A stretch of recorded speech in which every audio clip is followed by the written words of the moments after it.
राधे राधे। जय श्री कृष्ण।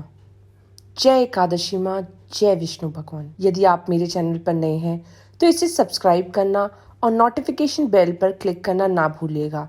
साथ ही कथा पसंद आए तो इसे लाइक व कमेंट में जय एकादशी माँ जरूर लिखिएगा। चलिए शुरू करते हैं। श्रावण मास में कृष्ण पक्ष की एकादशी उसे कामिका एकादशी कहते हैं। कामिका एकादशी को महत्वपूर्ण एकादशी माना जाता है। शास्त्रों में एकादशी व्रत का विशेष पुण्य बताया गया है।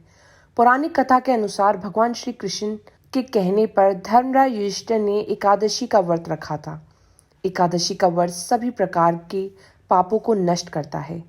एकादशी व्रत में भगवान विष्णु की पूजा की जाती है। वर्तमान समय में चतुर्मास में भगवान विष्णु का शयन काल आरंभ होता है। सावन यानी कि श्रावण का महीना चतुर्मास का प्रथम मास माना गया है। इस एकादशी पर पूर्वक भगवान विष्णु की पूजा करने से सभी मनोकामनाएं पूर्ण होती है।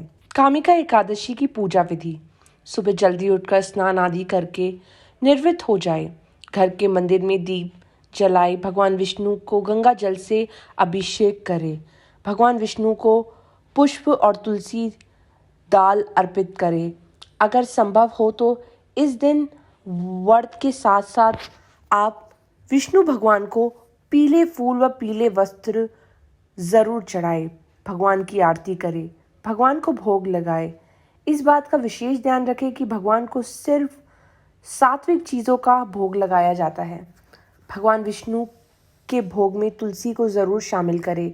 ऐसा माना जाता है कि एकादशी के दिन यदि आप तुलसी पूजा करते हैं तो भगवान विष्णु आप पे अति प्रसन्न होते हैं। इस पावन दिन भगवान विष्णु के साथ ही माता लक्ष्मी की भी पूजा करें। इस दिन भगवान का अधिक से अधिक ध्यान करें। कामिका एकादशी व्रत कथा। अर्जुन ने कहा, हे प्रभु, मैंने आषाढ़ मास के शुक्ल पक्ष की देवशयनी एकादशी का वर्णन सुन लिया है। अब आप मुझे श्रावण मास के कृष्ण पक्ष की एकादशी की कथा सुनाने की कृपा करें। इस एकादशी का क्या नाम है, क्या विधि है, इससे किस देवता का पूजन होता है, इसका उपवास करने से मनुष्य को किस फल की प्राप्ति होती है। भगवान श्री कृष्ण ने कहा, हे श्रेष्ठ धनुधर, मैं श्रावण मास की पवित्र एकादशी की कथा सुनाता हूँ। ध्यान पूर्वक सुनिएगा।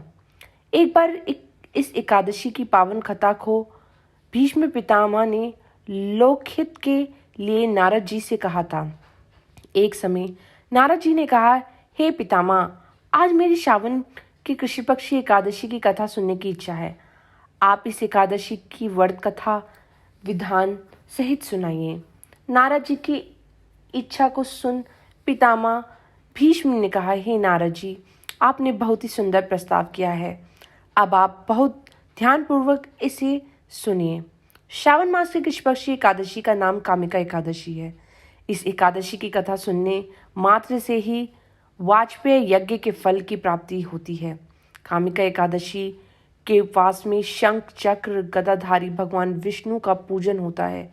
जो मनुष्य इस एकादशी को धूप दीप नैवेद्य आदि से भगवान विष्णु की पूजा करते हैं, उन्हें गंगा स्नान के फल से भी उत्तम फल की प्राप्ति होती है। सूर्य ग्रहण का और चंद्र ग्रहण के में केदार और कुरुश्रेष्ठ में स्नान करने से जिस पुण्य की प्राप्ति होती है, वह पुण्य कामिका एकादशी के दिन भगवान विष्णु की भक्ति पूर्वक पूजा करने से प्राप्त हो जाता है। कामिका एकादशी व्रत कथा। एक गांव में एक वीर क्षत्रिय रहता था। एक दिन किसी कारण वश उसकी ब्राह्मण से हाथापाई हो गई और ब्राह्मण की मृत्यु हो गई। अपने हाथों मरे गए ब्राह्मण की क्रिया उस क्षत्रिय ने करनी चाहिए, परंतु पंडितों ने उसे क्रिया में शामिल होने से मना कर दिया। ब्राह्मणों ने बताया कि तुम पर ब्राह्मण हत्या का दोष है। पहले पश्चाताप कर इस पाप से मुक्ति हो जाए तब तुम्हारे घर पे भोजन करने आएंगे। इस पर क्षत्रिय ने पूछा कि इस पाप से मुक्ति होने के क्या उपाय है। तब ब्राह्मणों ने बताया कि श्रावण मास के कृष्ण पक्ष की एकादशी को भक्ति भाव से भगवान श्रीधर का व्रत एवं पूजन कर ब्राह्मणों को भोजन करा के उनका आशीर्वाद प्राप्त करे से तुम्हारे पाप मुक्त हो जाएंगे। पंडितों के बताए हुए तरीके पर व्रत करने वाली रात में भगवान श्रीधर ने क्षत्रिय को दर्शन देकर कहा कि तुम्हें ब्राह्मण हत्या के पाप से मुक्ति मिल गई है। इस व्रत के करने से ब्राह्मण हत्या आदि के जैसे सभी पाप नष्ट हो जाते हैं और इस लोक में सुख भोगकर प्राणी अंत में विष्णु लोक को जाते हैं।